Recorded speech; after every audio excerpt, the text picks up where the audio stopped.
ఢిల్లీకి వెళ్ళి పెద్దల్ని ముఖ్యంగా మన 60 సంవత్సరాల యొక్క ఆకాంక్షను నెరవేర్చిన గొప్ప నాయకురాలు శ్రీమతి సోనియా గాంధీ గారికి ఆహ్వాన పత్రికను అందించి వారి ఆశీర్వాదం తీసుకొని మల్లికార్జున్ ఖర్గే, రాహుల్ గాంధీ, ప్రియాంక గాంధీతో పాటు ఈ దేశ ప్రధానమంత్రి నరేంద్ర మోడీ గారికి, ఇతర మంత్రులకు తెలంగాణ రాష్ట్రం డిసెంబర్ 8, 9 నాడు జరుపుకోబోయే తెలంగాణ రైజింగ్ గ్లోబల్ సమ్మిట్ కు సంబంధించిన ఆహ్వాన పత్రికను అందించడమే కాకుండా భవిష్యత్తు కోసం ఏ విధంగా తెలంగాణ అభివృద్ధి ప్రణాళికలు రచించుకుంటుందో వారి అందరికీ ఈ రోజు వివరించడం జరిగింది.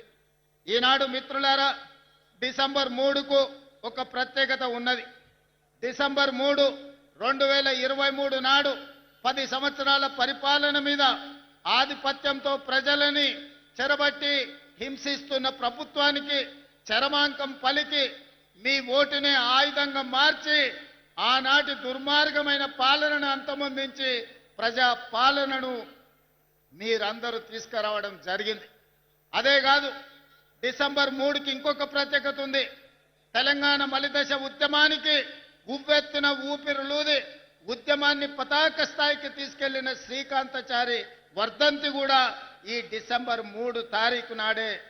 అందుకే శ్రీకాంతాచారి స్ఫూర్తితో నేను మరణించినా సరే, నా కుటుంబం నష్టపోయినా సరే, నా కుటుంబం కష్టపడ్డా సరే, తెలంగాణ నిరుద్యోగ యువతకు ఉద్యోగ ఉపాధి అవకాశాలు రావాలి, వాళ్ళ జీవితాలలో వెలుగులు నిండాలి అని ఆనాడు శ్రీకాంతాచారి ఆత్మ బలిదానం చేసుకొని ఈ తెలంగాణ రాష్ట్ర ఏర్పాటుకు ఒక గొప్ప స్ఫూర్తినిచ్చారు.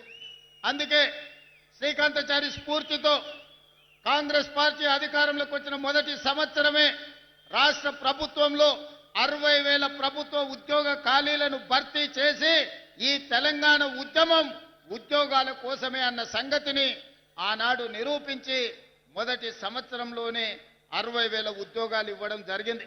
ఇప్పుడు ఇంకొక 40,000 ఉద్యోగాల కోసం ప్రణాళికలు రచిస్తున్నాం.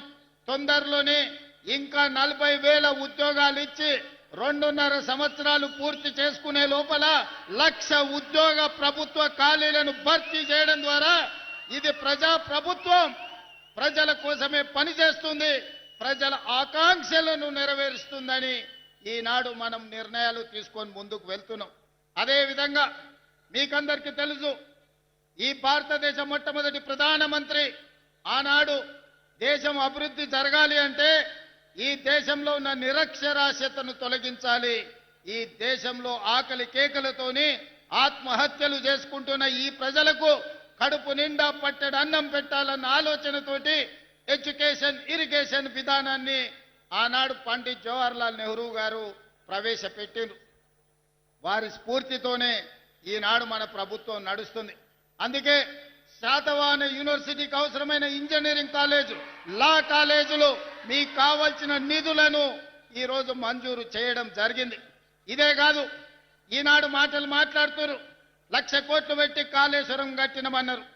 ఆ కాళేశ్వరం కాస్త కూలేశ్వరం అయ్యి అక్కడ నిటారుగా నిలబడ్డది కూలిపోయిన కాళేశ్వరం. కానీ ఈనాడు కరీంనగర్ రైతాంగం ముందు నేను ప్రస్తావించదలుచుకున్నా, ఇక్కడ కట్టిన ఎస్ఆర్ఎస్పి ఆనాడు పండిత్ జవహర్లాల్ నెహ్రూ గారు మొదలుపెట్టి కడితే ఈనాటి వరకు మనము మంత్రులు ముఖ్యమంత్రులైన ఎస్ఆర్ఎస్పి ద్వారానే ఈరోజు కరీంనగర్ ప్రాంతానికి వరంగల్ ప్రాంతానికి లక్షలాది ఎకరాలకు నీళ్లు ఇస్తున్నాయి. మనం కట్టిన ఎస్ఆర్ఎస్పి ఎట్లుందో బీఆర్ఎస్ వాళ్ళు కట్టిన కాళేశ్వరం ఎట్లుందో ఒక్కసారి ఆలోచన చేయండి. ఇదే కాదు, బాక్రానంగల్ నుంచి మొదలు పెడితే నాగార్జున సాగర్ శ్రీశైలం వరకు ఈ ప్రాజెక్టులన్నింటినీ కూడా ఆనాటి మన పాలకులు మన ప్రధానమంత్రులు కట్టినాయి. ఈ రోజు దేశానికి సేవలు అందిస్తున్నాయి. ఈ దేశమే ఎంతో ఆహార ఉత్పత్తిని పండించే దేశంలోనే వరి ఈరోజు అత్యధికంగా పండించి దేశంలోనే మొదటి స్థానం తెలంగాణ వరి ఉత్పత్తిలో వచ్చిందంటే మనం కట్టిన నాగార్జున సాగర్, మనం కట్టిన శ్రీశైలం, మనం కట్టిన శ్రీరామ్ సాగర్, మనం కట్టిన భీమా, కోయిల్ సాగర్, నెట్టెంపాడు, సీతారామ సాగర్, ఇందిరా సాగర్ లాంటి ప్రాజెక్టులు, జూరాల ప్రాజెక్టులు ఆనాడు మనం కట్టినాం కాబట్టే ఈరోజు దేశంలోనే అత్యధికంగా వరిని పండించే రాష్ట్రంగా మనం రాణించినాం. పెద్దలు తుమ్మల నాగేశ్వరరావు గారు చెప్పినట్టు వచ్చిన ఎంబడే 21,654 కోట్ల రూపాయలు 25,35,000 రైతు కుటుంబాలకు 2 లక్షల రూపాయల వరకు రైతు రుణమాఫీ చేసి దేశంలోనే తెలంగాణ రాష్ట్రం ఇది రైతు రాజ్యంగా వ్యవసాయం అంటే దండుగ కాదు వ్యవసాయం అంటే పండుగ అని నిరూపించి రైతు రుణమాఫీ చేసిన ఘనత మన ప్రభుత్వాన్ని. ఇవాళ రైతు భరోసా ద్వారా 9 రోజుల్లో 9,000 కోట్లు 70 లక్షల పైగా రైతుల ఖాతాలలో 9 రోజుల్లో 9,000 కోట్లేసి రైతులను రాజులను చేయాలన్న ఆలోచన ఈరోజు కాంగ్రెస్ పార్టీ చేస్తుంది. దాదాపుగా కాంగ్రెస్ పార్టీ అధికారంలోకి వచ్చిన తర్వాత 1,04,000 కోట్ల రూపాయలు రైతుల కోసం వ్యవసాయం మీద మనం ఖర్చు పెట్టడం జరిగింది. అదేవిధంగా ఇక్కడ మా అక్కలు మా ఆడబిడ్డలు ఉన్నారు. అక్కలు పండుగ నాడు అమ్మగారింటికి పోవాలన్నా లేకపోతే అమ్మవారిని దర్శించుకోవాలన్నా ఇంటి ఆయనను కన్న కొడుకునో కిరాయి పైసలు అడిగే పరిస్థితి. అందుకే మా ఆడబిడ్డల అమ్మవారిని దర్శించుకోవాలన్నా లేకపోతే అమ్మను పోయి చూడాలన్నా ఆర్టీసీ బస్సులో ఇవాళ ఉచిత ప్రయాణం ఇచ్చినాం. 8,000 కోట్ల రూపాయలు ఉచిత ప్రయాణం కోసం ఖర్చు పెట్టినాం. దానికి మీ అభిమాన నాయకుడు ఇక్కడి శాసనసభ్యుడే పొన్నం ప్రభాకర్ గారి మంత్రివర్గంలో ఈరోజు ఆడబిడ్డలకు ఉచితంగా బస్సు ప్రయాణం. అందరూ అనుకుంటుండొచ్చు మా అక్కలు ఉచిత బస్సులనే తిరుగుతున్నారని. ఉచిత బస్సులో తిరగడం కాదు, మా అక్కలకు 1000 బస్సుల యజమానులను చేసినాం. ఇవాళ స్వయం సహాయక సంఘాలు బస్సులు కొని ఆర్టీసీకి కిరాయి పెట్టి వందలాది బస్సులకు ఇవాళ మా ఆడబిడ్డలు యజమానులు అయ్యారు. అదాని అంబానీలు ఉత్పత్తి చేసే సోలార్ పవర్ ప్లాంట్లు ఈరోజు మా ఆడబిడ్డలకు ఇచ్చినాం.